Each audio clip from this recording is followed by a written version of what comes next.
E3 season is finally upon us, and this is the best time of the year for gamers because it's basically our Super Bowl, right? Companies come together and show us all kinds of cool stuff that we can look forward to buying, hopefully that same year or forever into the future, years at times, but it's still really exciting to see what all these companies want to show us, as generally they show up to try to impress us. So I figured leading up to E3, we would do the road to E3, where we would take a look at different conferences and presentations that will be happening, kind of to get you caught up and what you can expect to see. Now, some of this will be kind of hard to guess because there's more than likely going to be some new IPs there, but it's still exciting to see what we can look forward to. And today we're actually going to be doing Square Enix because, to be honest, I think Square has the chance to steal the show this E3. Now, I don't know if they're going to be able to steal the show against someone like Microsoft or even Nintendo, but a lot of times we'll look at all the third parties in kind of a bubble and we'll say, okay, who had the best show?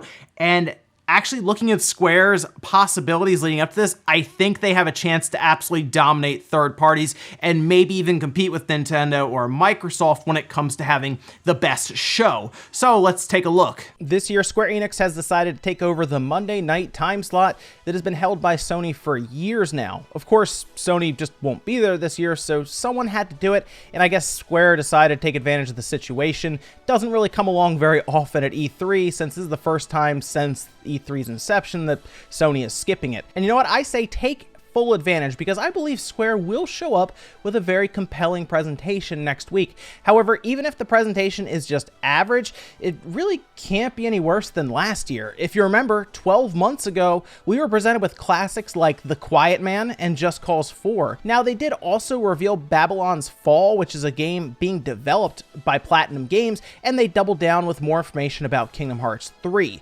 For the most part, we were all more concerned about games that weren't there rather than the games that were.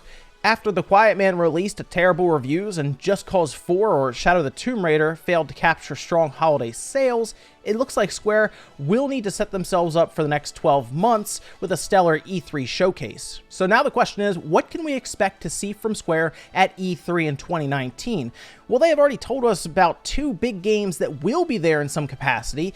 During State of Play, Final Fantasy VII Remake was shown and revealed that more information would be available in June at E3. The small amount that we saw at State of Play showed improvements around visuals and gameplay, but above all else, it showed that the game still exists and appears on track for release. Rumors are currently going around that 7 will be broken into 2 parts, with the first part ending essentially at the end of Disc 1 after that scene. Other rumors that have started to surface also put 7 as a 2020 release for the first part, possibly even showing up in the first half of the year. Above all else, I think we need a deep dive on Final Fantasy VII. I mean, like an actual deep dive, whether it's extended links of gameplay that they show us, they talk about mechanics and others, because up to this point, we've pretty much seen little snippets of gameplay that we've tried to pick out, and we definitely need more of an explanation as to what we can expect when it comes to purchasing, probably special editions, and other things among that. And if it is slated to come out before the next E3, this is the last chance they have to show it. So absolutely a deep dive and straight up gameplay to see where we are, but there's still another game they need to do that on. The other big game that was revealed to be at their show is their current Avengers project. This was a game we heard rumors about in 2016 and eventually had a trailer released at the beginning of 2017. We haven't really heard anything else really about what this game is going to be from Square Enix, but once again, rumors have started to reveal what this game could be. Current rumors seem to place this game in the games as a service section with an ever-changing world and a 4-player co-op as features. You should be able to play the game by yourself, but the game will likely need an internet connection to function. Think of something like Destiny for how this game could work. Babylon's Fall is another game that is once again shrouded in mystery. This seems to be a common theme with Square, by the way. Revealed last year as Platinum Games and Square Enix's next project, with their last game being the outstanding NieR Automata. Last year, we had a brief trailer play announcing the game, and that was about it. With Platinum Games' recent track record, it's most likely an action RPG of some sort, but this should be at E3 with at least a more descriptive trailer and hopefully gameplay. Recently, Square also dropped a teaser trailer for a game called Outriders. This is a game that has been kept quiet for a while now and seems to be a game developed by People Can Fly, who is the studio behind Bulletstorm and Gears of War Judgment. With their recent games in mind, I would expect this to be some sort of shooter with a few small RPG elements thrown in.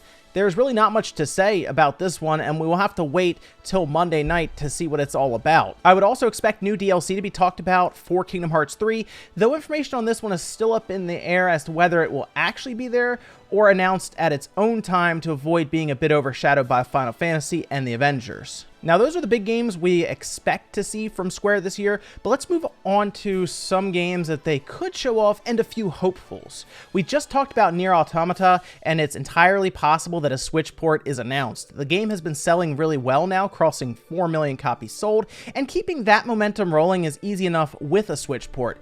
Games like these make sense to move to other platforms, even if they need some extra work to adapt to the Switch's unique nature. The Switch also becoming the best-selling active console in Japan, crossing 8 million units and passing the PlayStation 4, should make this an easy decision on Square's part. The Secret of Mana collection has also been in and out of the news recently, with several trademarks getting filed, most recently in Europe for Collection of Mana. It's possible Square could be working to localize this game outside of Japan, where it has been since the Switch's first summer. This is the collection that has the first 3 Secret of Mana games on one cartridge through emulation done by M2. A localized version of this game would also mark the first time Secret of Mana 2 or Seiken Densetsu 3 would be translated and released outside of Japan. Also, Square, if you do this, keep the amazing box art, please, with an updated logo. I promise the rest of the world can handle it. Dragon Quest XI S is another game that needs a release date, currently slated for fall of this year on Nintendo's own website. This is a game that could be shown fairly quickly with a release date, I would assume, set for September. We've actually seen this game quite a bit in live streams already, and since it is already released on PC and PlayStation 4 last year, we already know what we're getting into. The Switch version has some really interesting features, though, to make it unique, like a full 16-bit mode and full voiceovers. Square's business division 11, who is behind the recent old-school RPG Octopath Traveler, is one to watch going into E3. While it might feel like Octopath is still pretty fresh in everyone's mind, the developers behind the game have already moved on after stating that no extra DLC or content would be made available. After Octopath did so well with sales, it also appears that Square has added additional resources to the team, and in a recent interview with Famitsu, parts of the team expressed interest and a desire to release a game people can enjoy every single year. Well, if they are serious about a yearly release from that division, this would be the place to show it. Also, I don't think this would be any type of sequel to Octopath Traveler, but it could have something to do with the Bravely series or even a new IP. To finish up today, I wanted to make a fun prediction to just throw out there. See, Square Enix likes to announce random and weird games that are difficult to predict anyway, so I figure whatever I say can't be any stranger than what they came up with when they revealed The Quiet Man. I want to see Square do something with the Final Fantasy Tactics series. They already have the engine with Unreal 4 and the art style with their HD 2D look from Octopath, and Tactics has been lying dormant for a while now. The last one I remember playing was Final Fantasy Tactics A2 for the DS, and that seems to be the last one that was created in the series. At this point, we are long overdue for a new Tactics game. Just don't make one, then reveal it, and then put it on Cell Phone Square.